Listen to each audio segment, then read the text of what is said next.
Israel पर हमले की तैयारी अब ईरान ने शुरू कर दी है और इस हमले की तैयारी का जायजा आप दरअसल ईरान की तरफ से आ रहे बयानों में लगा सकते हैं। खमनई का बयान सबके सामने है जिसमें कहा गया है कि न इस हमले को कमतर देखा जाए और ना ही इजराइल के हमले को एग्जरेट किया जाए। दूसरी तरफ पेजेस्कियान ने कह दिया है, जो कि ईरान के राष्ट्रपति हैं, कि माकूल जवाब दिया जाएगा। और IRGC के टॉप कमांडर हुसैन सलामी का बयान सामने आया है जिसमें उन्होंने कहा है कि भुगतने के लिए अंजाम इजराइल तैयार रहे। और इस वक्त जो सूत्रों के मुताबिक जानकारी निकलकर सामने आ रही है, पहले और दूसरे हमले से बड़ा हमला इस बार ईरान इजराइल के ऊपर करने जा रहा है। और इस हमले की जो योजना बनाई जा रही है वो दरअसल सबसे ज़्यादा अमेरिका को चकित करती दिखाई दे रही है, क्योंकि अमेरिका को ऐसा लगता था कि ईरान और इजराइल के बीच की जो जंग है वो यहीं तक विराम पालेगी। लेकिन ईरान ने जिस तरह से इजराइल के ऊपर पलटवार की तैयारी की है, उसने अमेरिका और इजराइल दोनों को सकते में डाल दिया है, क्योंकि इस बार का हमला ईरान खुद अकेले नहीं करेगा। इस बार का हमला सिर्फ तेहरान से उड़ने वाले मिसाइल इजराइल के ऊपर गिरकर नहीं खत्म होने वाले, बल्कि इस बार के हमले में कोऑर्डिनेशन का जो पूरा स्वरूप है वो तेहरान से लेकर यमन और साथ ही आप देखिए तो लेबनान से लेकर सीरिया तक दिखाई दे रहा है। ईरान ने अपने जो खतरनाक मिसाइलों का ज़ख़ीरा खड़ा किया है, जिसके सैटेलाइट इमेज लेने की कोशिश तो की जा रही है, लेकिन अभी भी अमेरिका के हाथ इजराइल का वो प्लान नहीं लग पा रहा है जिसके ज़रिए वो इजराइल पर कहर बरपाने जा रहा है। इजराइल में भी इस बात की भनक लग चुकी है और इजराइल भी अपने डिटरेंट तैयार करने लगा है, जिसमें सबसे बड़ा एयर डिफेंस सिस्टम अमेरिका से मिला हुआ थाड है। लेकिन सवाल इस बात को लेकर उठने लगे हैं कि क्या थाड, डेविड स्लैंग, एरो 2 और 3 और आयरन डोम के जरिए इजराइल ईरान के हमलों से बच पाएगा, तब जबकि ईरान स्वयं अकेले नहीं बल्कि अपने तमाम प्रॉक्सीज के जरिए इजराइल पर एक साथ कोऑर्डिनेटेड वे में अटैक करेगा। इस वक्त दुनिया की नज़रें दरअसल ईरान के खतरनाक मिसाइल पर जा टिकी है, जिन मिसाइलों की जद में इस वक्त इजराइल दिखाई दे रहा है, क्योंकि ये वो मिसाइल हैं जो बेहद घातक हैं, जिसने पिछले हमले के दौरान ही दरअसल इजराइल की ताकत को टेस्ट किया था और साथ ही इजराइल के जो एयर डोमिनेंस के अलावा दूसरा सबसे बड़े ताकत माने जाते हैं यानी उसका एयर डिफेंस, उसको पेनिट्रेट करके बतला दिया था कि इजराइल ईरान के लिए अभेद नहीं है।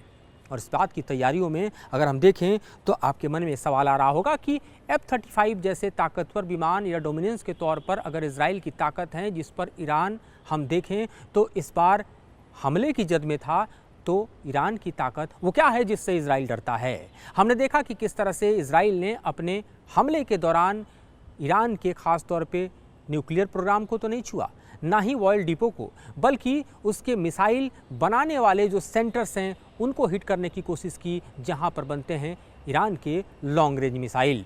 और साथ ही जो ईरान के खतरनाक ड्रोन हैं उन साइट्स को भी हिट करने की कोशिश जो है वो पुरजोर तरीके से इजराइल ने अपने हमले में की।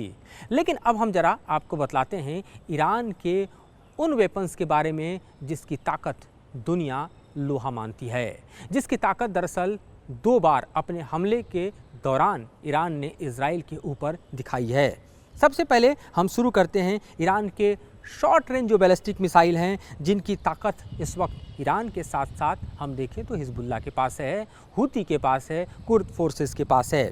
जी हाँ, शॉर्ट रेंज बैलिस्टिक मिसाइल भी अपनी मारक क्षमता लगभग 1100 किलोमीटर की रखती है, यानी वो दूरी तय करती है ईरान और इजराइल के बीच की।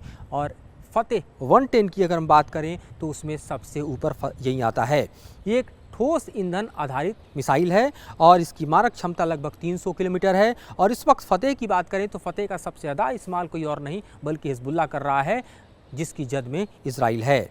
अगर आप उसके बाद देखें तो ईरान की दूसरी मिसाइल QAM-1 है और ये भी एक शॉर्ट रेंज बैलिस्टिक मिसाइल है जिसकी सीमा 750 किलोमीटर है। और ये मिसाइल भी दरअसल ठोस और तरल ईंधन से लैस है और इसे आसानी से कहीं भी ले जाया जा सकता है।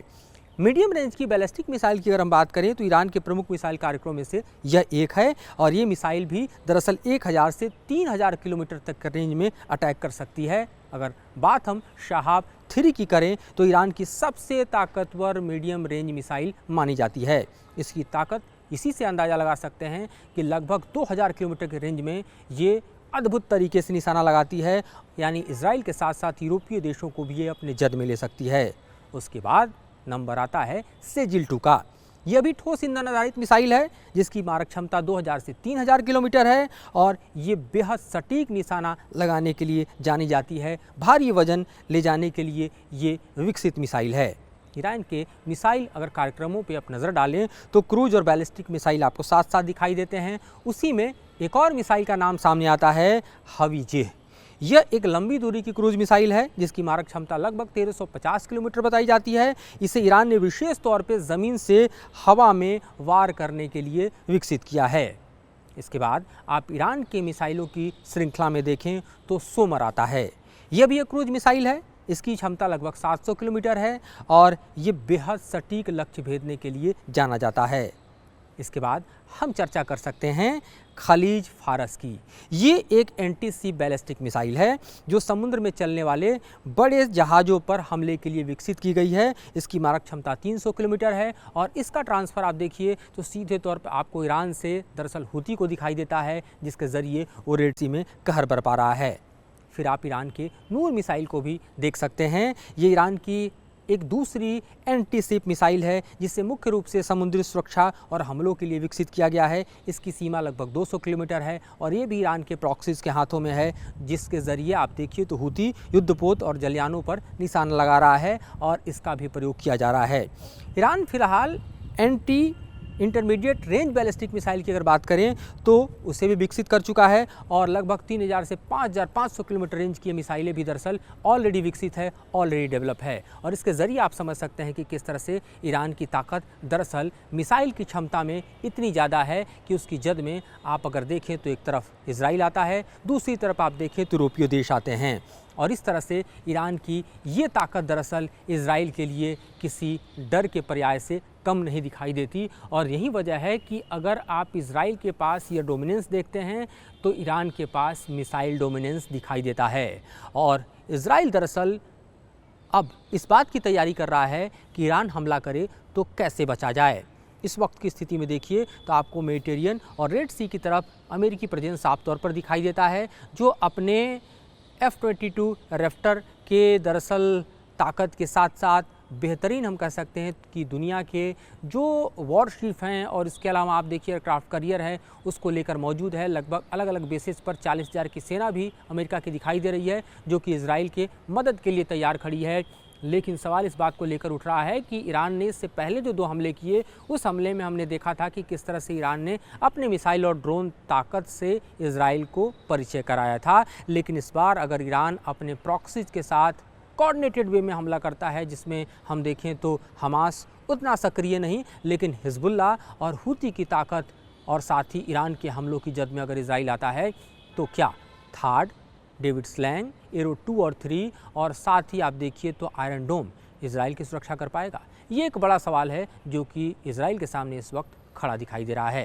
फिलहाल इस मुद्दे पे इतना ही। इससे जुड़ी जानकारी और आगे होने वाले डेवलपमेंट्स आपको परिचय कराते रहेंगे। फिलहाल मुझे और मेरे सहयोगी को दीजिए इजाज़त।